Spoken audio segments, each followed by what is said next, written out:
తెలంగాణలో వర్షాల బీభత్సానికి పెద్ద ఎత్తున పలు ప్రాంతాలు దెబ్బతిన్నాయి. ఖమ్మం, సూర్యాపేట, మహబూబాబాద్ జిల్లాలు పూర్తిగా కూడా ధ్వంసమయ్యాయి. పలు ప్రాంతాలు కూడా ఇంకా కూడా అన్నిటిలోనే మునిగి ఉన్నాయి.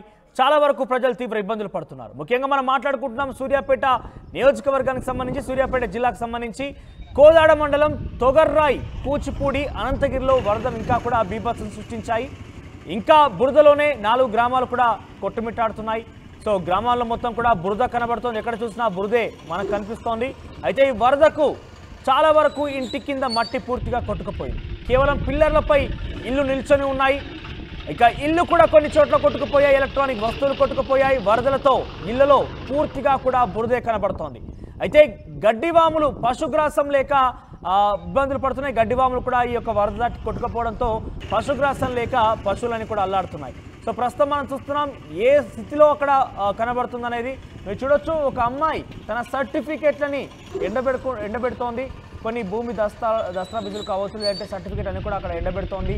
ఎందుకంటే అంతటి స్థాయిలో విభత్సం జరిగింది. అంతా ఇంత కాదు. సో డెఫినెట్గా కొంత ఇబ్బందికర వాతావరణమే ఉంది. అయితే ఇప్పటికి కూడా ఇంకా ఇళ్లలో బురదే కనబడుతోంది. ఒకసారి అక్కడ బాధితులు అంటే ఎవరైతే ఈ నీట ఉన్నటువంటి ఇళ్ళు ఉన్నాయో, లేదంటే కొంత ఇళ్ళ దగ్గర పిల్లర్లు మాత్రమే ఉన్నాయి. కింద పూర్తిగా కూడా ఇళ్ల కింద మట్టి కొట్టుకుపోయింది. మీరు చూడొచ్చు ఆర్టీవీ స్క్రీన్ పైన ఒక అమ్మాయి తన డాక్యుమెంట్స్ని, ఇతర ల్యాండ్ డాక్యుమెంట్స్ అన్ని కూడా ఎండబెడుతోంది. తొగర్రాయిలో జరిగింది ఈ సిచ్యువేషన్ అంతా కూడా. ఒకసారి అక్కడ బాధితుల ఆవేదన, వారి మాటలు, వాళ్ళ ఆక్రందన చూద్దాం. నాకంటే ఏమి లేదు, చూడతా పది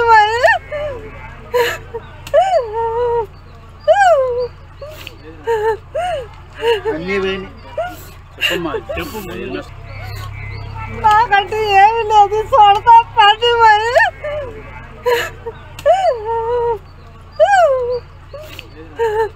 గ్రామం కోదాడ మండలం సూర్యాపేట జిల్లా.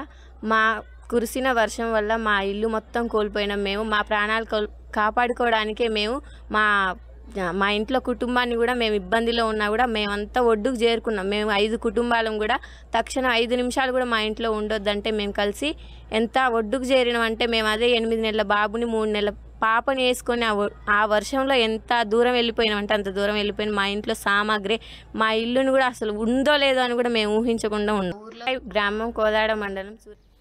ఈ కన్నింటికి సమాధానం ఎవరు చెప్తారు? అది ప్రకృతి వైపరీత్యంతో పాటుగా, ప్రకృతి విపత్తుతో పాటుగా కబ్జాలు చేశారంటూ కూడా ఏకంగా ప్రభుత్వాలు ప్రకటిస్తున్నాయి. అంటే ప్రభుత్వ అధికారులు, ప్రభుత్వ యంత్రాంగం కూడా ఆ రోజు కబ్జాలకు సహకరించి ఈరోజు ఈ కబ్జాల కారణంగానే ఈరోజు ఎంతమంది బాధితులయ్యారంటూ కూడా వారు చెప్పుకొస్తున్నారు. ఆ బాధిత కుటుంబాలకి కేవలం 10,000 రూపాయల నష్టపరిహారం ఏమాత్రం కూడా సరిపోదు. కానీ వీరి కన్నిటికి మాత్రం డెఫినెట్గా ప్రభుత్వాలు సమాధానం చెప్పాల్సింది. ఎస్, ఒకసారి ప్రతినిధి రమేష్ దగ్గరికి వెళ్దాం. Yes Ramesh, so present situation ఎట్లా ఉంది కోదాడలో? ముఖ్యంగా తెలంగాణ రాష్ట్రం అంటేనే గొలుసు కట్టు చెరువులకి ప్రాతినిధ్యం, ఒక ప్రత్యేక నిదర్శనంగా ఉంటుంది. అటువంటి సిచ్యువేషన్లో ఈ గొలుసు కట్టు చెరువులు పూర్తిగా కుంగిపోవడం, అంటే అక్కడ కబ్జా చేయడం కావచ్చు, పూర్తిగా కుంచుకుపోవడం కావచ్చు, ఇవన్నీ రకరకాల కారణాల ద్వారా ఈరోజు వరదలు కొట్టుకొచ్చాయి ఈ ప్రాంతాలకి. కోదాడ, సూర్యాపేట పరిస్థితి ప్రస్తుతం ఏ రకంగా ఉంది?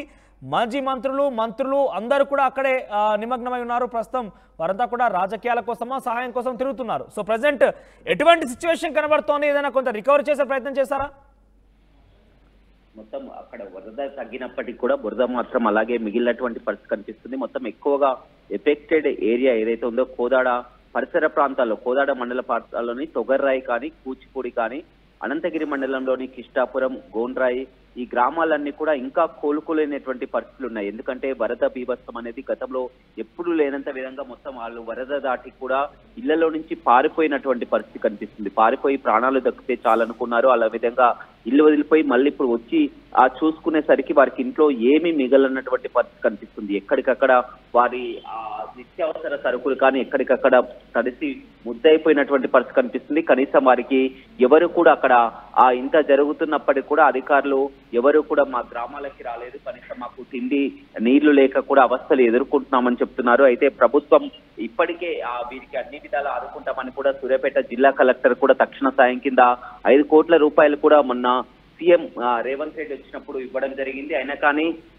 కలెక్టర్ ఇప్పటి వరకు కూడా ఇంత జరుగుతున్నప్పటికీ కూడా అక్కడ అధికారులని ఎందుకు పంపించడం కూడా విమర్శలు ఎక్కువైతున్నాయి. మొత్తం మనం చూస్తున్న విజువల్స్ అంతా కూడా మహిళలంతా కూడా ఆవేదనతో కన్నీళ్లు పెట్టుకుంటూ కూడా విలపిస్తున్నటువంటి పరిస్థితి కనిపిస్తుంది. మమ్మల్ని కనీసం ఎవరు ఆదుకుంటలేదు, ఎవరో రైతులు వండి పెడితే మేము ఒక ఇక్కడ యువతిని ఆ విధంగా గడుపుతున్నాము, మా పరిస్థితి ఏంటని చెప్తున్నారు. మనం మామూలుగానే చూడొచ్చు, కొద్దిపాటి వర్షం వచ్చి అన్నటువంటి కానీ ఎక్కడికక్కడ వారి ఇంట్లో ఉన్నటువంటి పూర్తి సామాగ్రిని కూడా కొట్టుకుపోయి మొత్తం బురదమయంగా మారినటువంటి పరిస్థితి కనిపిస్తుంది. కొన్ని ఇండ్లు చూసినట్లయితే కేవలం పిల్లర్లు మాత్రమే మిగిలిపోయినాయి, ఉన్న మట్టి అంతా కొట్టుకొని పోయి పిల్లర్లు మాత్రమే మిగిలినటువంటి విజువల్స్ ను కూడా చూస్తున్నాం. ఎక్కువగా ఎఫెక్టెడ్ ఏరియా అయితే మొత్తం ఇది మాత్రం తొగర్రాయి, కూచిపూడి, అనంతగిరి మండలాల్లో, కోదాడ మండలం, అనంతగిరి మండలాల్లోని 5 గ్రామాల్లో ఎక్కువగా ఎఫెక్టివ్ గా ఉందని చెప్పవచ్చు. అధికారులకు కూడా సమాచారం అందించడం జరిగింది. అదేవిధంగా ఆ స్థానిక మంత్రి ఉత్తమ్ కుమార్ రెడ్డి కూడా ఈ విషయాన్ని కూడా తెలుసుకొని చెప్పడం జరిగింది. అయితే గత 2 రోజుల నుంచి కూడా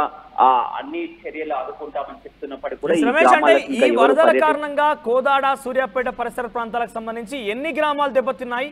అక్కడ పూర్తిగా కూడా నివాసాలు కూడా లేకుండా పోయాయి. చాలా వరకు చిన్న చిన్న చిత్తకాయలన్నీ కూడా కొట్టుకుపోయినట్టుగా బాధితులు చెప్తున్నారు. కాబట్టి వారికి ఆశ్రయమైన ప్రభుత్వం కల్పించే ప్రయత్నం చేస్తుందా? ప్రస్తుతం వారంతా ఎక్కడున్నారు? వారికి తిండి తిప్పలు కానీ ఇవన్నీ సమస్యలు ఎవరు తీరుస్తున్నారు వారికి? ఎవరికి వారే ఏదో తోచిన విధంగా కొద్దిపాటి సాయం చేస్తూ అధికారులు ఏదో చేతులు గడుపుతున్నారు. కానీ మొత్తం ఎఫెక్టివ్ ఏరియా మొత్తం కూడా కోదాడ నియోజకవర్గ పరిధిలో జరిగింది. 30 సెంటీమీటర్ల వర్షపాతం కూడా నమోదైంది. 2 కూడా మృతి చెందారు. కోదాడ పరిసర ప్రాంతాల్లో 2 మృతి చెందినటువంటి ఘటనలు కూడా చోటు చేసుకున్నాం. నిరాశ్రయులైన వారికి చాలా వరకు అక్కడక్కడ ఏదో చూస్తున్నామని చెప్తున్నప్పుడు కూడా ఇప్పటి వరకు కూడా ఈ నష్టాన్ని అంచనా వేయలేకపోతున్నారు. ఈ విధంగా నిరాశ్రయులయ్యి ఎవరికి వారు గ్రామాల్లో కొంతమంది రైతులు వండి పెడితే తినేటువంటి పరిస్థితి వచ్చింది. కానీ అధికారులు పూర్తిగా ఎందుకు నిర్లక్ష్యం వహిస్తున్నారని సూర్యాపేట కలెక్టర్ ఈ విషయాన్ని వెంటనే పట్టించుకోవాలని కూడా ఆర్టీవీ ద్వారా కూడా తెలియజేస్తుందని చెప్తున్నారు. 5 కోట్ల రూపాయలు తక్షణ సాయం కింద రేవంత్ రెడ్డి శాంక్షన్ చేసిపోయారు. కోదాడలో పరిస్థితి ఎక్కువగా ఈ తొగర్రాయి, కూచిపూడి ఈ పరిసర ప్రాంతాల్లోనే ఎక్కువగా ఉంది. మొత్తం కూడా ఆకలితో అలమటిస్తున్నారు. ఇంట్లో వారికి వంట చేసుకోవడం కాదు, కనీసం వారి ఇంట్లో కూడా వెళ్ళలేనటువంటి పరిస్థితి కనిపిస్తుంది. ఇల్లులన్నీ కూడా బురదమయంగా మారిపోయాయి. మహిళలంతా కూడా ఆకలితో అలమటిస్తున్నటువంటి పరిస్థితి పూర్తిగా ఇక్కడ కనిపిస్తున్నటువంటి సిచ్యువేషన్ నెలకొందని చెప్పవచ్చు. చాలా వరకు ఇంట్లో ఏమి మిగిలినటువంటి పరిస్థితి, వారు వంట చేసుకుందామని పరిస్థితి కనిపిస్తుంది. ఇప్పటి వరకు అధికారులు ఎవరు కూడా తమ గ్రామాలకు రాలేదని చెప్తున్నారు. ఇంత నష్టం జరిగినా కానీ ఎందుకు రాలేదని చెప్తున్నారు. అయితే మిగతా ప్రాంతాల్లో తిరుగుతున్నా కానీ మా గ్రామాలకు రాలేదు. ఇప్పటికైనా అధికారులు ఆదుకోవాలి, మాకు కనీసం ఇక్కడ నిరాశ్రయించిన వారికి అన్ని విధాలా కల్పించాలని చెప్తున్నారు. కనీసం మాకు తినడానికి ఇక్కడ తిండి కూడా లేదని కూడా ఆవేదన వ్యక్తం చేస్తూ కన్నీళ్లు పెట్టుకున్నటువంటి విజువల్స్ కూడా దృశ్యాలు మనం చూస్తున్నాం. Thank you Ramesh. సో మొత్తం మీద వరదల కారణంగా తెలంగాణ రాష్ట్రంలో భారీ వర్షాల కారణంగా వరదలు వచ్చాయి. అయితే వరదల కారణం ఏంటంటే కూడా ఇప్పటికే ప్రభుత్వం చెప్పుకొస్తోంది.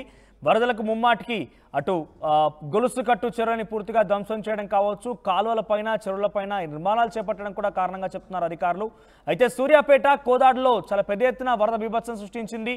ముఖ్యంగా కోదాడ మండలంలోని తొగర్రాయి, కూచిపూడి, అనంతగిరిలో వరదలు బీభత్సం సృష్టించాయి. ఇక పూర్తిగా ఇక్కడ ఇంకా కూడా 4 గ్రామాల్లో పెద్ద ఎత్తున బురదగా ఉంది. అక్కడ ఇళ్ళ కూడా ఇంకా బురదలోనే చిక్కుకొని ఉన్నాయి. చాలా చోట్ల ఆ ఇంటి కింద పూర్తిగా మట్టి కొట్టుకుపోవడంతో కేవలం పిల్లర్లు మాత్రమే మిగిలి ఉన్నాయి. వారి యొక్క కన్నీటి ఆవేదన, ఆక్రందన, వారి యొక్క బాధ ఎవరు కూడా పట్టించుకోవడం అంటూ కూడా వాళ్ళు చెప్పుకొస్తున్నారు. అధికారులు కేవలం వచ్చి మీకు సహాయం చేస్తామని చెప్తున్నారు, కానీ ఎవరు కూడా ముందుకు రావడం అంటూ కూడా వాళ్ళు కొంత ఆవేదన వ్యక్తం చేస్తున్నారు.